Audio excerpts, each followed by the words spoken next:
It's Nick Walker here with Foraging Alabama. Today we're going to be cooking up some of these oyster mushrooms that I harvested yesterday. And one thing I want to mention is when you're picking them and you're cutting them off the tree, you're going to get a lot of wood and dirt. And you want to try to hold them upright like this and then cut off as much excess as you can. Because honestly, you're going to be throwing away a lot of this stipe because it's more rubbery. But you can see on some of these there's like some little bugs crawling around on it, and there's dirt. So I'm gonna hit these with some water a little bit, which I don't recommend. But I wonder if I can actually see the bug. But yeah, you're just gonna want to take these and, like, if you have a brush them off with a paintbrush that has never been used or something like that, or like you can lightly run them under water. I wouldn't recommend getting them very wet. If you do, soak them off with some paper towels. Another thing I want to mention is you can actually tear these up and soak them in the sun for about 20 minutes, and it'll increase the amount of vitamin D within the mushroom, which is another great thing for the healthy benefits. But what we're going to go over is what I have here to cook. I have some different seasonings here. I got Creole, garlic, pepper, salt, season all. You can go with the way you want to go with that. I'm going to be breading them in flour and deep frying them in vegetable oil. If I had eggs, I would use eggs to put on to stick the batter to, but I'm just going to try milk because I don't have any eggs. But anyway, we're going to be deep frying and sauteing some.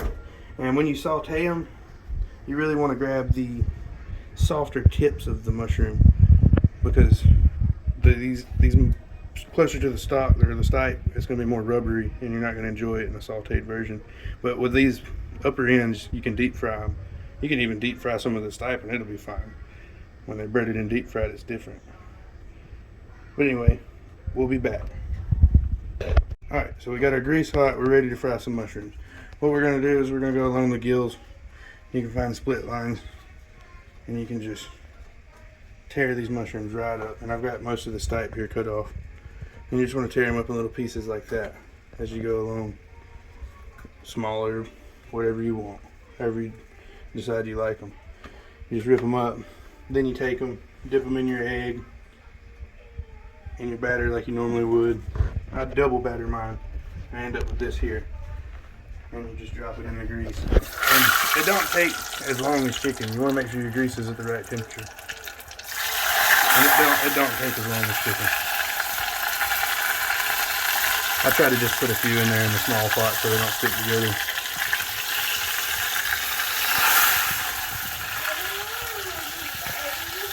I might have my grease a little too hot.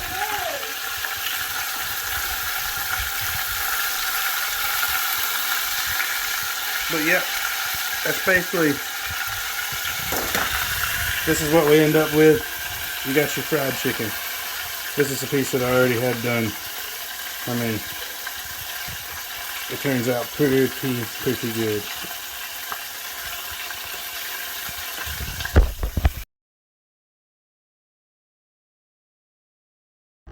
Alright, so we're working on the sauteed mushrooms now. And like I said, when you're sauteing them, you want to get rid of most of this thicker part. So you're just going to take, like, closer to the ends of the mushrooms and use that for frying.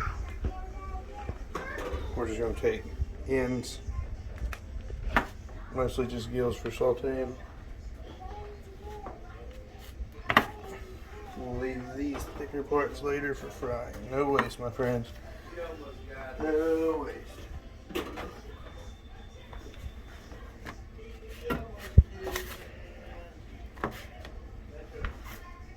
Just put all those right there for now. We'll get these nice and cut up. And I got some onions cut up here too. I'm going to saute with them. And then you'll have the perfect ingredients for an omelet. People are going to be having a heart attack seeing how much you have that plate dancing on the edge of that counter.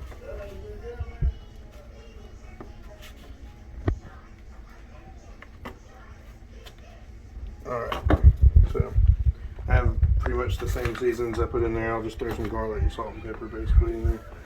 But I'll throw a little butter off in there.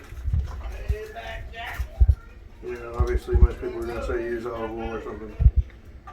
But this is the South. We use butter.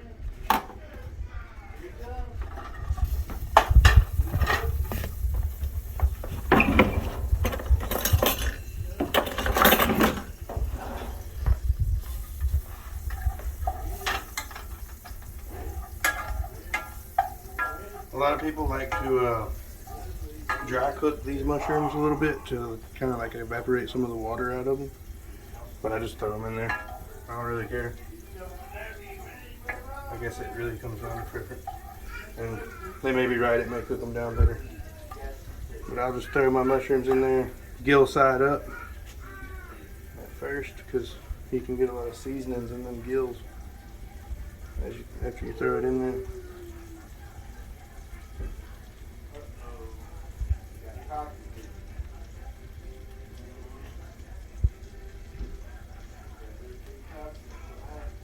Alrighty, almost there.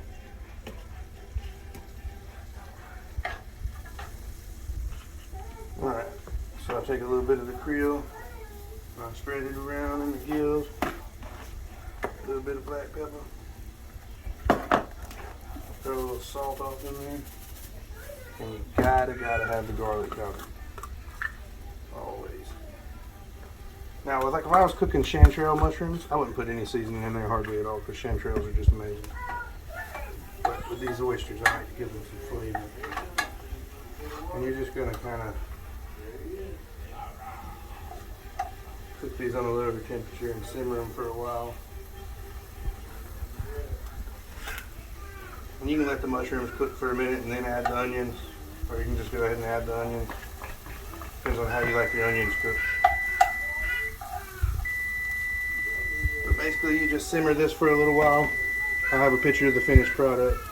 And when you get done with this, you got the perfect recipe for an omelet. Add some bell peppers. But anyway, thanks for signing on, guys. This is how you cook oysters.